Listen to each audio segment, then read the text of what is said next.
Hi everyone. Okay, so an update is well overdue.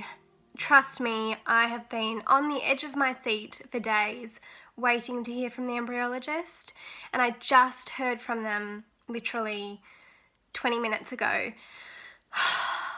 And I can now breathe a sigh of relief. I'm excited to share the news with you that 3 embryos made it to freeze, which is amazing. I was honestly expecting the worst. Obviously the fertilization report was very unexpected and left me feeling devastated really. As soon as I heard that only 4 eggs fertilized out of 15 mature eggs, I felt like the odds were against us, and that the odds of having, at least even 1 embryo make it to freeze was not that high. So to have 3 make it to freeze out of the 4 that fertilized, I am beyond grateful. The 4th embryo stopped developing overnight. Today is day 6, and it is 4 o'clock in the afternoon. I have been waiting. I was told I'd get an update either day 5 or day 6, most likely day 6, from the embryologist. So all day today, my phone hasn't left my side. I've taken it to each room I've gone into with me. Every minute that's gone by, I've practically been staring at my phone all day, just waiting for the phone to ring, and we all know that is hell. And it's just the worst when you're just waiting for the phone to ring, especially news like this. So when 3 o'clock rolled round and I still hadn't heard, I actually started getting really angry and really annoyed and frustrated. They should know, you spend so much money doing IVF, they should know what an anxiety-ridden time it is waiting for that phone call. To leave it to the afternoon just seemed really unnecessary when they're likely to have checked the embryos in the morning. It just seemed like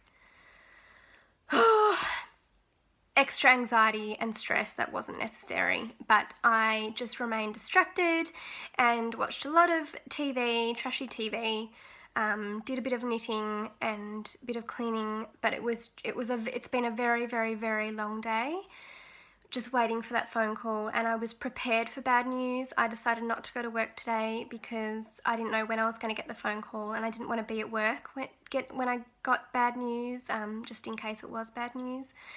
So I feel like I can breathe. Ever since Thursday morning when we found out only 4 fertilized, it's been a really tough few days, staying positive and hopeful, but all of your words and stories, your hopeful stories that you shared here on YouTube and Instagram really helped me keep the hope alive and stay positive, so I thank you so much for that. I'm just so grateful. I can't believe it. 2 of the 3 embryos were able to be PGS tested. The 3rd they weren't able to because it wasn't hatching. So the other 2 were hatching, and apparently you can only do PGS testing on hatching embryos, which I didn't actually realise. But all 3, even the 3rd that wasn't hatching, was good enough quality to freeze. So, I mean, we've never had this many embryos make it to freeze before, so what I thought was going to be our worst IVF cycle yet looks like it's our best yet. Last IVF cycle we had 2 embryos make it to 5 days. One was transferred on day 5, the other was frozen on day 6, but that other one that was frozen didn't actually survive the thawing process when we went to do the frozen embryo transfer, so obviously that's a concern of mine, that they don't survive the thawing process, but I don't think that one that was frozen on day 6 last cycle was hatching,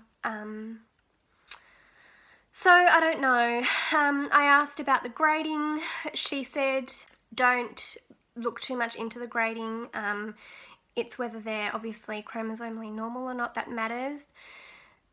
She said The 2 that were hatching were a B and the 3rd was a C, but again, don't pay any attention to it. So I didn't even really ask what their grading system was, because I know a lot of clinics are different. So I don't know the details in regards to their grade. Obviously, we've got more hurdles to jump over. We have to wait 3 weeks for the PGS testing results to come back. So more waiting and just hoping that they come back chromosomally normal. And then pray everything continues to go well. I wanted to update you guys as soon as possible. The clinic that we've just done our cycle at, they don't even do a day 3 update. I did call on Saturday, which was day 3, and they did tell me that all 4 was still growing, but that was the extent of the information they gave me. And then obviously I've waited, like you guys, right up until this moment to get an update. So it's been a very, very, very long and stressful few days. I called Tim straight away and told him. We're just very grateful at this point to have had any make it to freeze. You know, I just pray that they're chromosomally normal and they're healthy embryos. Recovery wise, I feel back to my normal self as of yesterday. Actually, I feel really good. My ovaries aren't in any pain. The bloating has gone down. The bloating was quite bad, but nothing like restricting me from breathing properly or you know, anything severe. So I was very lucky to avoid OHSS, I believe. As uncomfortable as I was for the few days after egg collection, and as much pain as I was in, it wasn't as severe as it could have been, so I'm grateful for that. Up until Sunday night, I was still going to the bathroom multiple times a night. Just, I don't know why, because I wasn't drinking heaps more than usual, but my bladder was just, I think when my bladder was on the fuller side, my ovaries would cause me more pain, and so I'd get relief from that pain by going to the bathroom. So I would go multiple times a night, and that stopped, thankfully, because that was very frustrating. So yeah, that's the update. I do feel like a weight has been lifted, but I still know that there's the testing results that we have to get back, and the embryos need to be chromosomally normal. So I'm just, like I have said before, I'm celebrating this moment and not looking too much or worrying too much about the future and what that holds, and just enjoying this moment, because I know there are some who aren't as lucky to have any embryos make it to freeze, and I honestly thought I would be one of them, and I have been in the past. My first IVF cycle, I had 1 embryo that we transferred fresh, and that was it, and it didn't work. It was a chemical pregnancy, and we were left with nothing.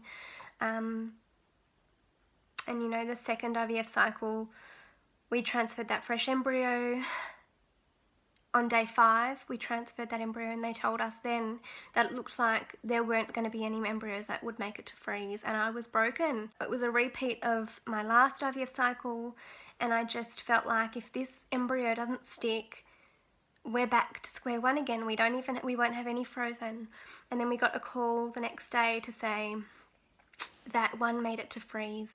The embryo that did make it to freeze didn't survive the thawing process, but I know what it's like to have low numbers and to feel like hope is gone and that it was all for nothing.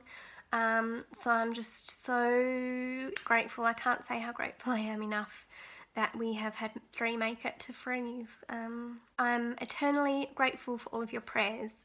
Honestly, you've all been amazing and so encouraging, and I really appreciate it. So thank you, thank you, thank you. Before I go, I do want to let you guys know of a link that I'm going to put down below for a GoFundMe account for our dear friends Sam and Dean.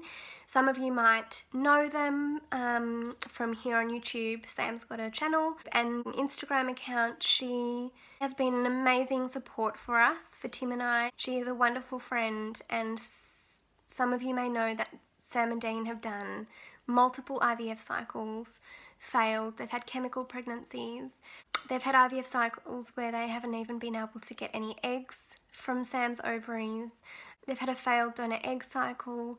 They've gone through so much in hopes to become parents, and Sam is honestly the nicest person you'll ever meet. She has a heart of gold. She's so caring and generous towards others. I've been nagging her for a while to set up a GoFundMe account. It's always hard to ask for help, and I just want nothing more than to see Sam become the mother that she already is at heart, because she is such a beautiful person.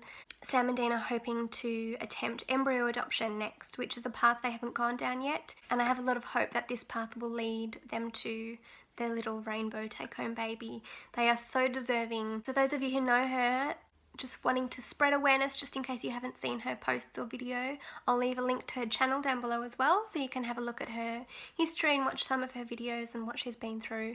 And she was one of the first YouTubers actually I found on YouTube sharing her story. Despite all of the negativity and all of the hurdles and the disappointments that she faces, she still manages to stay positive and encouraging of others. They have spent a ridiculous amount of money on IVF. They haven't had any funding help.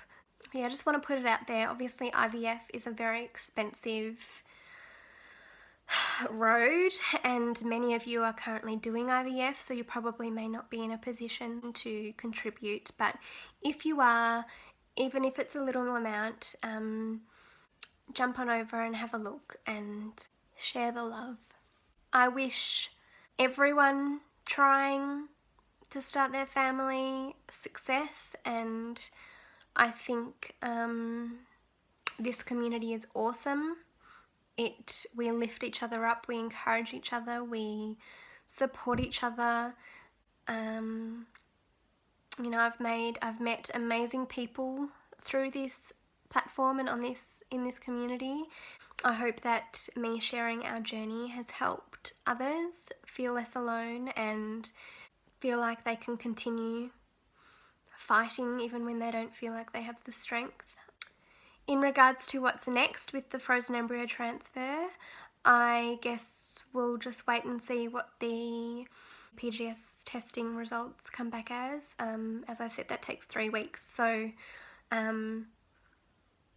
we'll probably wait a month or two to do that transfer. Right, that's the update. I'm very happy to give you such positive news.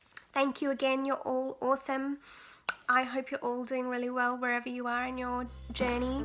Love and baby dust, and I'll speak to you guys soon. Bye. I've been waiting for the future.